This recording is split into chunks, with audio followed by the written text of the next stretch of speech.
टोपेवाला आता म्हातारा झालाय, त्याचा नातू आता टोप्या विकायला जाणार आहे. मग नातू टोप्या विकायला जाताना त्याचा आजा त्याला सांगतो, हे बघ तू टोप्या विकायला जात असताना वाटेमध्ये एक जंगल लागेल, एका झाडाखाली जा, तिथं तू जेवण कर, पाणी पी आणि झोपी जा.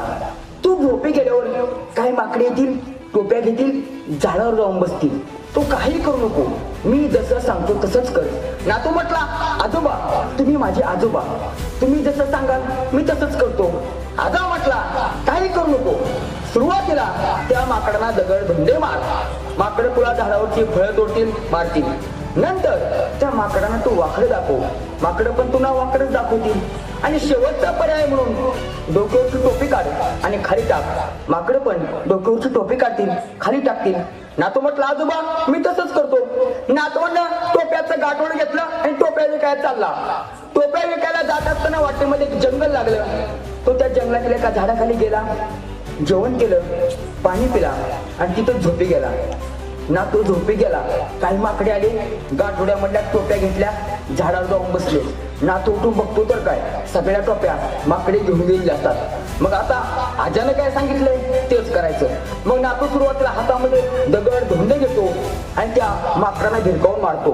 माकडं हुशार, झाडावरचे फळे तोडतात, नातवाला मारतात. आता दुसरा पर्याय काय सांगितला की त्या माकडांना वाकडं दाखवायचं. माकडांना वाकडं दाखवलं, माकडं हुशार, त्याला वाकडं दाखवू लागले. आता शेवटचा पर्याय माझ्या आजोबाने काय सांगितलाय, डोक्यावरची टोपी काढायची, खाली टाकायची. नातवानं डोक्यावरची टोपी काढली, खाली टाकली. त्याला वाटलं आता माकडं तसंच करतील, पण माकडाने तसं नाही केलं. त्या माकडाचं एक पिल्लू झाडावरनं खाली उतरलं, नातवाच्या जवळ आलं, खंदीशी कानाखाली लावली. नातवाला काय कळेना.